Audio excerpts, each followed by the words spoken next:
شیخ صالح مغاسمی ہیں، وہ کہتے ہیں کہ ان کا آپریشن ہوا، ہارٹ سرجری ہوئی، اور ان کے نا ہارٹ بلاکیج تھے، بہت ساری آرٹریز بلاک تھیں اور اسٹنٹس ڈلے ہوئے تھے، تو بہت ایشوز تھا ان کے اس میں.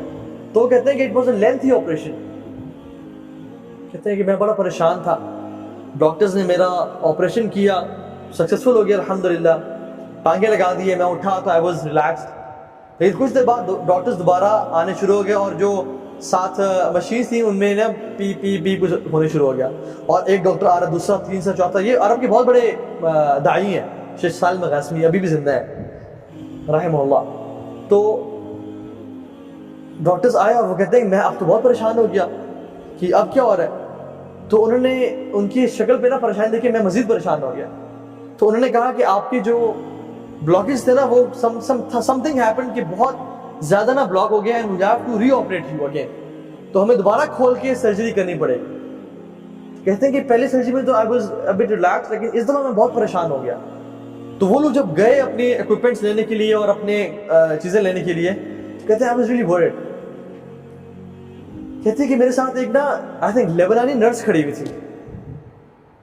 وہ مجھے کہتی ہے کہ یا صالح صلی علی محمد، اے صالح اللہ کے نبی پہ درود پڑھو.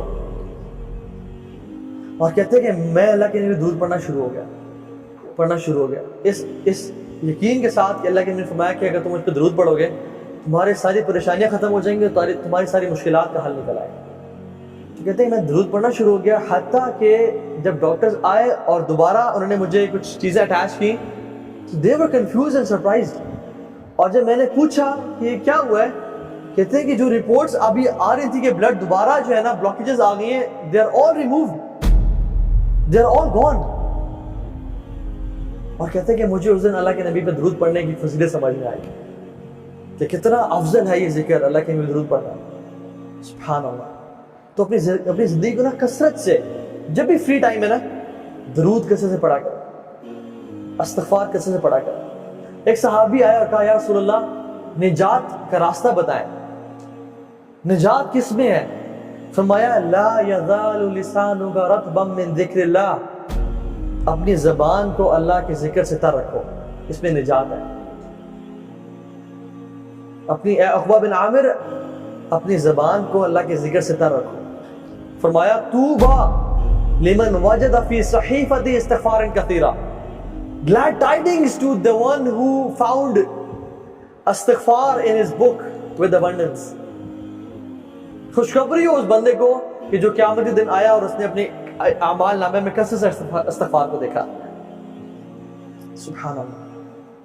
امام احمد بن حنبل سفر کر رہے تھے، بڑا فیمس واقعہ ہے. سفر کر رہے تھے، رات لیٹ ہو گئی، مسجد میں اجازت ہے کہ میں رات یہاں رہ لوں، تو انہوں نے کہا نہیں آپ یہاں رات نہیں رہ سکتے. تو ایک نان بنانے والا گزر آتا، تو انہوں نے کہا آپ کیوں بزرگ کو تنگ کر رہے ہیں، بزرگ آپ میرے پاس ہیں بابا جی، میرے گھر رہ لیں. تو انہوں نے کہا ٹھیک ہے. تو وہ جب گھر لے گیا تو وہ رات کو نان، وہ تو آٹا گوندتا تھا، آٹا گوند رہا اور کہتا استغفر اللہ استغفر اللہ. امام احمد بن حنبل رحمہ اللہ بیٹھے ہیں، کہتے ہیں آپ کو اس ذکر نے کبھی زندگی میں فائدہ بھی پہنچایا ہے؟ تو انہوں نے کہا آپ کو میں کیا بتاؤں. تو وہ اپنے پوچھ لیا، پہلے میں غریب تھا، فقیر تھا، جب سے میں ذکر یہ کرنا شروع ہوا مال اتنا ہے کہ سنبھالا نہیں جاتا مجھ سے، اور ہر دعا میری اللہ رب العالمین نے قبول کی ہے، بس ایک دعا جو رہ گئی ہے. کہتے ہیں وہ کیا؟ کہتے ہیں سنا ہے کہ امام احمد بن حنبل بڑے امام ہیں، ان سے ملاقات کا شوق ہے، وہ آج تک قبول نہیں ہوئی. امام احمد بن حنبل کہتے ہیں کہ وقد جررت الیک جرا، ایسے لگتا ہے کہ مجھے آپ کے پاس گھسیٹ کے لایا گیا آپ سے ملاقات کروانے کے لیے. میں ہوں امام احمد بن حنبل. یہ ہے توبہ استغفار کے فائدے، یہ توبہ استغفار. کثرت سے استغفار پڑھا کر زندگی میں. اللہ کے نبی اپنی ایک محفل میں، ایک سیٹنگ میں 70 سے 100 مرتبہ استغفار پڑھا کرتے تھے، ایک سیٹنگ. اور کثرت سے درود پڑھا کر.